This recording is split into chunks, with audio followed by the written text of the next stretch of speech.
오늘 우리에게 주시는 하나님 말씀은 시편 105편 1절부터 23절까지 말씀입니다. 시편 105편 1절부터 23절까지 말씀입니다. 하나님의 말씀을 저와 여러분들이 한 절씩 교독하고 마지막 절 같이 읽겠습니다. 여호와께 감사하고 그의 이름을 불러 아뢰며 그가 하는 일을 만민 중에 알게 할지어다. 그에게 노래하며 그를 찬양하며 그의 모든 기이한 일들을 말할지어다. 그의 거룩한 이름을 자랑하라. 여호와를 구하는 자들은 마음이 즐거울지로다. 여호와와 그의 능력을 구할지어다. 그의 얼굴을 항상 구할지어다. 그의 종 아브라함의 후손 곧 택하신 야곱의 자손 너희는 그가 행하신 기적과 그의 이적과 그의 입의 판단을 기억할지어다. 그는 여호와 우리 하나님이시라. 그의 판단이 온 땅에 있도다. 그는 그의 언약 곧 천대에 걸쳐 명령하신 말씀을 영원히 기억하셨으니 이것은 아브라함과 맺은 언약이고 이삭에게 하신 맹세이며 야곱에게 세우신 율례 곧 이스라엘에게 하신 영원한 언약이라. 이르시기를 내가 가나안 땅을 내게 주어 너희에게 할당된 소유가 되게 하리라 하셨도다. 그때 그들의 사람 수가 적어 그 땅에 나그네가 되었고 이 족속에게서 저 족속에게로 이 나라에서 다른 민족에게로 떠돌아 다녔도다.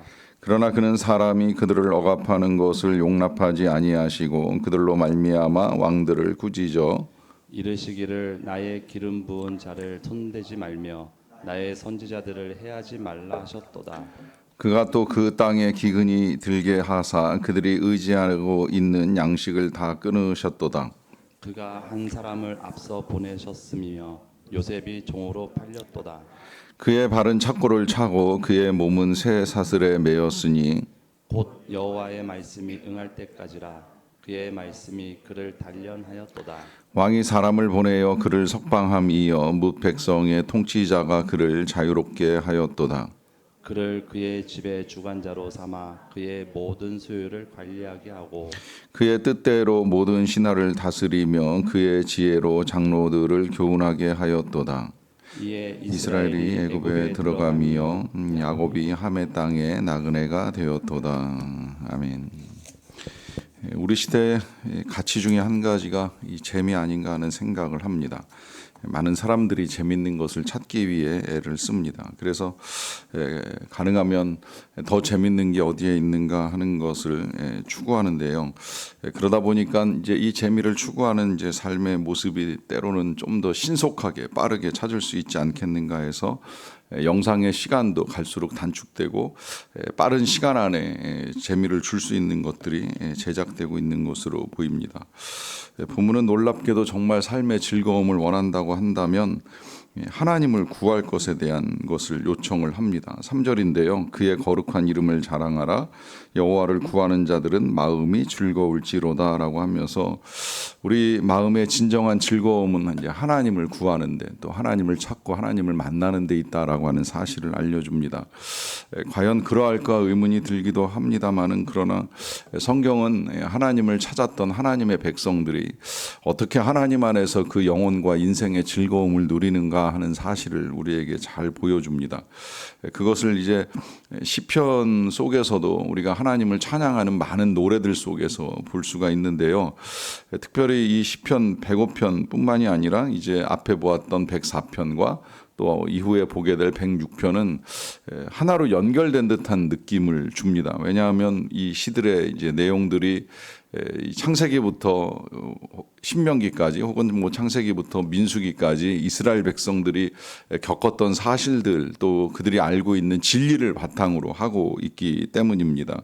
그래서 어제까지 읽었던 104편에서는 하나님의 창조 사건에 대해서 찬양하는 노래를 부르는 것을 볼 수가 있고요. 그리고 이제 오늘 시편 105편은 이 창조 이후에 이제 아브라함부터 이 출애굽 사건까지라고 이제 봐도 될 것 같고요. 그 다음에 이제 마지막 106편은 출애굽 이후에 이스라엘 백성들이 겪어나가는 여러 가지 일들 속에서 하나님께서 왜 찬송을 받으셔야 하는가라고 하는 이제 이유를 밝혀줍니다. 이 이유를 아는 것은 우리의 삶에도 그렇게 역사하시는 하나님이시고 그런 하나님을 우리가 알고 믿게 될 때에 그야말로 진정한 이제 인생의 즐거움이 우리에게 찾아오기 때문입니다. 그래서 이제 오늘 본문은 이 창조 이후에 이제 하나님의 여러 가지 사건들로 열거되어 있는데요. 그 가운데서 제일 먼저 우리에게 알려주는 하나님은 언약하시는 하나님이시로 이제 표현이 됩니다. 여기 보시게 되면 뭐 하나님께서 판단하신다라고 하는 표현도 나와 있긴 합니다만은 이 판단도 이제 하나님이 약속하신 내용의 일부라고 보시면 틀리지 않고요. 8절에 그는 그의 언약 곧 천대에 걸쳐 명령하신 말씀을 영원히 기억하셨으니라고 하는 이 말씀을 통하여서 하나님은 하나님의 백성들과 한 약속을 아무리 세월이 흘러도 변개하시거나 혹은 잊어버리시는 일이 없으신 분이시라 하는 사실입니다. 안타까운 건 사람들이 잊어버릴 뿐이지 하나님은 그 약속을 지켜 나가십니다.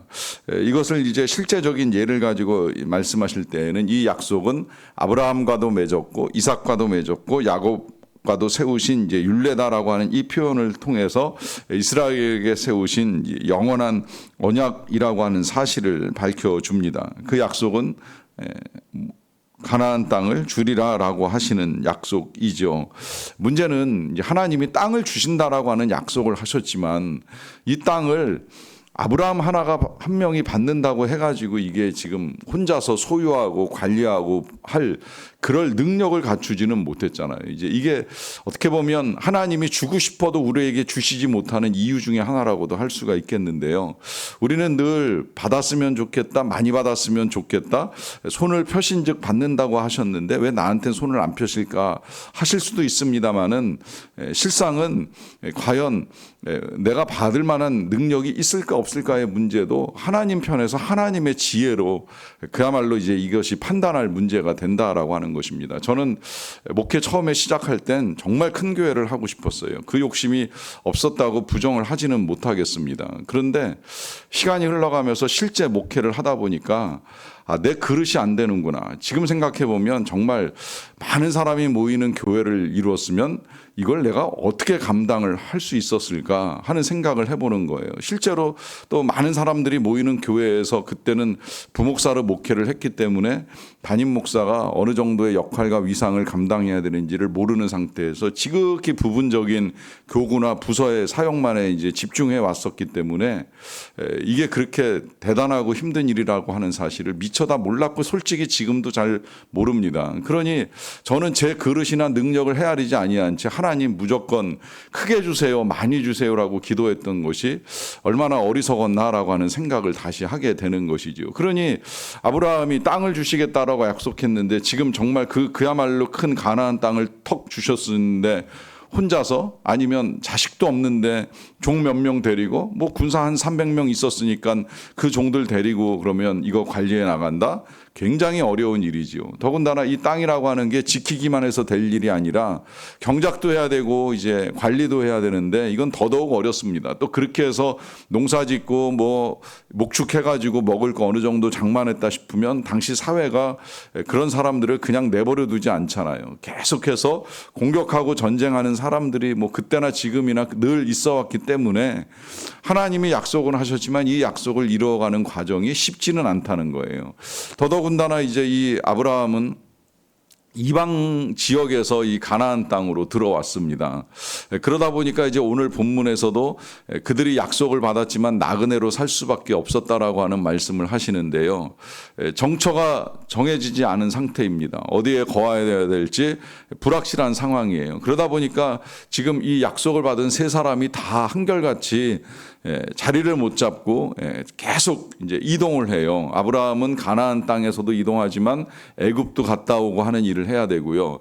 이삭은 그렇게 많이 이동을 하지는 않았지만 이제 우물을 파기만 파면 자꾸 이 블레셋 사람들이 와가지고 우물을 메꾸고 하다 보니까 그 우물 파기 위해서 이 지역 저 지역으로 이동하는 일이 있습니다.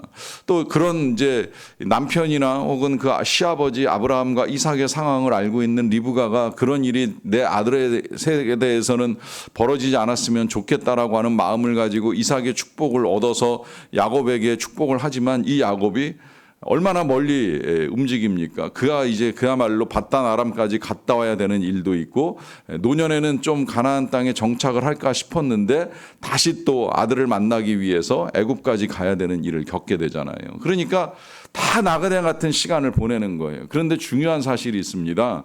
그들이 그런 나그네 같은 시간을 보내는데 하나님께서 그들이 어디에 가든지 다 지키시고 보호하시면서 심지어 그들이 거하는 땅에 왕들을 꾸짖으신다라고 하는 말씀이 이제 오늘 본문에 들어 있습니다. 이 부분 굉장히 중요합니다. 왜냐하면 왕은 권세를 가진 사람이고 지금 열거된 사람들은 나그네에 불과합니다. 그런데 이 나그네 같은 인생들을 하나님이 지키시기 위하여 그 나라의 최고 권력자인 왕들을 꾸짖는 거예요. 이 사건이 한두 번이 아닌 거 알고 계시죠? 아브라함은 나그네로 애굽까지 내려갔을 때 아내를 뺏길 뻔한 일을 겪잖아요. 그때 누가 이 아브라함과 그 아내를 지켜주세요? 하나님이 지키시는 거예요. 애굽의 왕을 꾸짖으시면서 그를 돌려보내라고, 심지어 그에게 필요한 것들을 줘서 넉넉히 가지고 나올 수 있게 하십니다. 이게 한 번 겪는 것이 아니라 그랄 땅에서 또 겪지요. 또 그의 아들 이삭도 똑같은 일을 겪어요. 그랄 땅에서 그의 아버지가 겪었던 일을 겪을 뿐만 아니라 심지어 이제 이 블레셋 사람들이 침공할 때에도 결국은 블레셋 사람들이 인정을 하는 거예요. 하나님이 너와 함께 계시는 게 틀림없다 인정하면서 그가 마지막에 얻은 그 르호봇이라고 하는 넓은 우물을 그대로 양도하고 포기하는 것을 볼 수가 있습니다. 또 야곱도 바단 아람에 가서 삼촌 라반을 만나서 20년 동안 가족을 이루고 재산을 이루어서 돌아오기는 하지만 돌아오는 길에 그 삼촌이 야곱을 추격하는 일이 있었잖아요. 그때 이 추격을 야곱이 막는 게 아닙니다. 하나님이 막으시는 거예요. 하나님이 밤새 라반을 꾸짖으셔서 마지막에 이 야곱을 만났을 때에는 정말 사이좋게 헤어지는 모습을 보여줄 수 있을 만큼 둘 사이에 아름다운 화해를 하나님이 허락을 하십니다. 참 놀라운 일이지요. 상대는 대단해 보였어요. 큰 권세와 능력을 가진 사람들이에요. 근데 하나님께서 그 언약을 이루어 가시기 위하여서 아브라함이든 이삭이든 야곱이든 한결같이 지키시면서 하나님이 도와주시는 것을 볼 수가 있습니다. 더 놀라운 사실은요. 그럼 그렇다고 해서 아브라함이나 이삭이나 야곱이나 뭐 그렇게 대단하게 윤리 도덕적으로 선량한 사람이었는가? 아닙니다. 어떻게 보면 참 치사하고 비열한 인간들 아닙니까? 아브라함 같으면 자기 살겠다고 아내를 누이라고 속이기도 하고, 또 야곱 같으면 그야말로 거짓말을 하면서 아버지를 속여가지고 축복을 얻어낸 그런 아들 아닙니까? 그런데 그런 실수와 죄악에도 불구하고 하나님이 이 약속을 이루어 가신다는 거예요. 이게 참 놀라운 사실인 거예요.